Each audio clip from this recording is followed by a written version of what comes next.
नमस्कार बंधुगण, चलते आज जानिबा मनुष्यर एक शारीरिक प्रक्रिया विषय जहाँकि झाड़ा बसला बेले परिस्रा कहीं लगी थाए। यह एक रोग कि ना एमती एक शारीरिक प्रक्रिया अटे। जानतु यार वैज्ञानिक कारण कौन रही। आपण केबे ध्यान देइछंती कि झाड़ा बसवा समय अनेक थर परिस्रा मध्य आसी थाए। किछि लोक भावन्ते यह एक साधारण कथा तो आउ किछि लोक यह कौन रोगर लक्षण बोली भय करती। यह केवल आपणों सह नुहे प्राय समस्त सहित होता है। किंतु यह पछरे थिबा प्रकृत कारण कौन आसतु जानिबा। आम शरीर में मलाशय और मूत्राशय परस्पर खूब निकट रही था।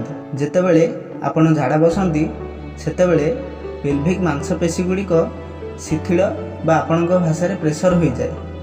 यही समय मलाशय सहित मूत्राशय उपर मध्य हल्का चाप बा प्रेसर पड़ी थाए। यही चाप मस्तिष्क को संकेत पठाए जे शरीर वर्ज्य पदार्थ बाहर करने को प्रस्तुत हो, जहाँफल झाड़ा सहित परिस्रा मध्य आसी जाए। से अनेक लोक एक साथी झाड़ा और परिस्रा दुहें करते।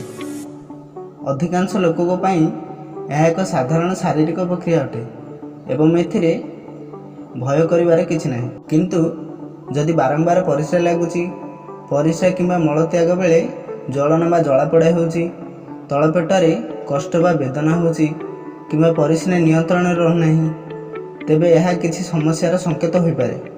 तेणु बंधुगण, झाड़ा बसला बेले परिस्रा आसीबा अधिकांश क्षेत्र में साधारण कथा अटे। किंतु जदि यह सहित अन्य किछि असुविधा बा समस्या देखा जाए तेबे यह अवहेला करंतु नहीं। तुरंत डाक्तर सहित परामर्श नियंतु।